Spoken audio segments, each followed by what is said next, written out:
નમસ્કાર દર્શક મિત્રો, આશા ન્યૂઝ ગુજરાતીમાં આપનું સ્વાગત છે।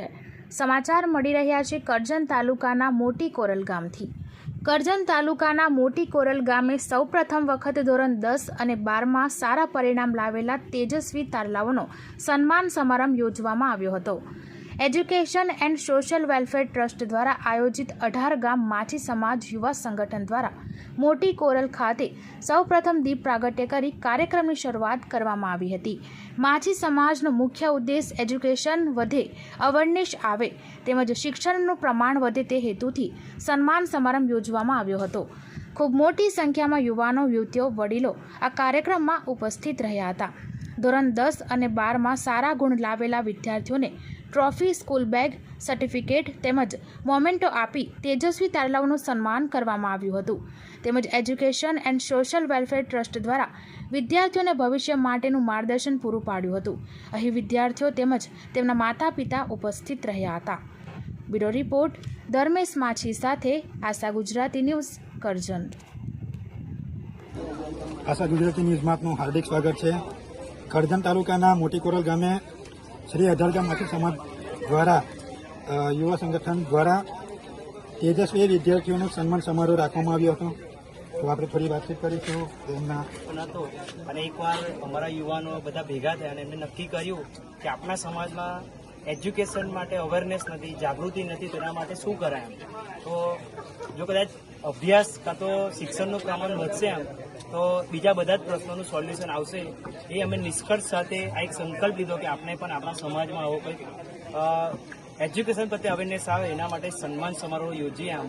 અને તેમાં અમારે 18 ગામ માઈ સમાજના દરેક ભાઈઓ બહેનોએ જબરજસ્ત સપોર્ટ આપ્યો। અને નાનાથી નાના ગામના છોકરાઓ, યુવાનો દોડ્યા છે અને ઘરે ઘરે જઈને આ મેસેજ પહોંચાડ્યો છે આમ। તો સૌથી પહેલાં તો મોટી કોરલના યુવાનો કે જેમને આ સન્માન સમારોહ થવા પાછળ જબરજસ્ત મહેનત કરી છે એમનો ખૂબ ખૂબ આભાર વ્યક્ત કરું છું। સાથે જ વડોદરાની મારી ટીમ અહીંયા ઉપસ્થિત છે, અજીત છે, શૈલેષ છે, સંદીપભાઈ છે, વસંતભાઈ છે, મયુરભાઈ છે અને અમારા પીએચડી કરેલા બહેન જેમને પણ જબરજસ્ત આ પ્રોગ્રામનું આયોજન કર્યું છે। અને આ પ્રોગ્રામની શરૂઆત કરનાર જે આ થવો જોઈએ એવો અમારો આઈડિયા આપનાર દિપ્તેશભાઈ માછી, જેમને અમને આઈડિયા આપ્યો અને આ સક્સેસફુલી થયો એ ફક્ત ને ફક્ત મા નર્મદાની કૃપાથી જ થયો છે। અને આ આખો શ્રેય અમે મા નર્મદા માતાને જ આપીએ છીએ। હું હવે અશોકભાઈ માછી છે, હું ભવન્સ કોલેજ ડાકોરમાં અધ્યાપક છું। અમારે 18 ગામ માછી સમાજ દ્વારા આજે શૈક્ષણિક કાર્યક્રમનું આયોજન કરવામાં આવ્યું હતું કે જેમાં અમે જે વિદ્યાર્થી મિત્રોએ 10માં 12માં જે લોકોએ સારા માર્ક્સ પ્રાપ્ત કર્યા છે તો એ તેજસ્વી વિદ્યાર્થીઓનું આજે સન્માન કર્યું છે। આવા કાર્યક્રમ કરવાનું પાછળ જે હેતુ છે એ છે કે જેથી કરીને સમાજમાં શિક્ષણ પ્રત્યે જાગૃતતા આવે, સમાજમાં જે કંઈ કુરિવાજો છે, દૂષણો છે એ પણ દૂર થઈ શકે। અને અમે યુવા પેઢી એવો સતત પ્રયત્ન કરીશું કે અવારનવાર આવા કાર્યક્રમ કરીશું, સમાજને ભેગા કરીશું અને અમારા સમાજમાં સતત વિકાસ થાય, પ્રગતિ કરે, વિદ્યાર્થીઓ ઘણી બધી સફળતા મેળવે એ માટે અમે સતત કાર્યરત રહીશું। શીતલબેન, તમને પણ એવોર્ડ આજે મળ્યો છે તો તેના વિશે પણ જરૂર જણાવજો। હું એ કહીશ કે પહેલાં તો અમારા યુવા સમિતિએ આજે મને સન્માન આપ્યું એ બદલ એમનો આભાર તો હું વ્યક્ત કરીશ જ। લગભગ 22 વર્ષની મારી મહેનત છે। મેં છેલ્લા 2021માં પીએચડી પૂર્ણ કર્યું અને 10 વર્ષનો મારો અધ્યાપકનો અનુભવ છે, એ બધું મેરિટ થયું અને અત્યારે 1/3/2024માં જ હું ડાકોર ભવન્સ કોલેજમાં અધ્યાપક તરીકે ત્યાં જોડાઈ છું। તો મને બહુ જ ગૌરવ થાય છે અને મારા સમાજે એની નોંધ લીધી, મારું સન્માન કર્યું, મને પ્રોત્સાહિત કરી એ બદલ હું મારા સમાજના દરેક સભ્યોનો ખૂબ ખૂબ આભાર વ્યક્ત કરું છું।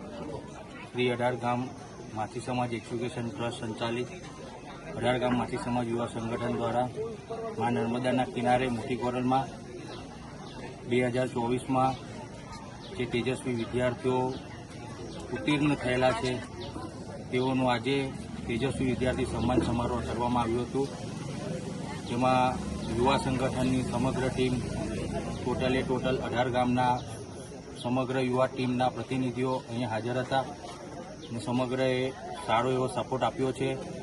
સમાજમાં, યુવા સંગઠનમાં એક્ય બની રહે, સમાજની પ્રગતિ થાય, વિકાસ થાય તે હેતુથી આ સંગઠનની સ્થાપના કરવામાં આવી હતી। સમાજમાં ચાલતા કુરિવાજો, જે દૂષણો છે એને અમે દૂર કરીશું એવી અમે સમાજના યુવા તરફથી હું તમને ખાતરી આપું છું। કે આજે નહીં, કાલે નહીં, 2 વર્ષ 3 વર્ષ પછી પણ અમે સમાજમાં કુરિવાજો અને દૂષણો જેને દૂર કરીશું. જય હિન્દ, જય ભારત. તમારું નામ જણાવજો. માછી દિત્ય શ્રવણ. અને તમારું કયું પદ છે? અમે એકચ્યુઅલી પ્રમુખ તો અમે ના કહેવાઈએ, પણ અમે બધા એક સમાન છે. અમે કોઈ પ્રમુખ, મંત્રી, સંત્રીનું કોઈ એવું હોદ્દો રાખ્યો નથી. અમે બધા એક જ પાથરને બેસવાવાળા છે. એટલે અમે બધા સમગ્ર માછી સમાજના યુવા ટીમ બધા જ સમાચારોના સતત અપડેટ મેળવવા માટે આશા ન્યૂઝ ગુજરાતીને યુટ્યુબ પર સબસ્ક્રાઇબ કરો, બેલ આઇકન દબાવો અને અમારી સાથે જોડાયેલા રહો ફેસબુક, ઇન્સ્ટાગ્રામ અને ટ્વિટર પર.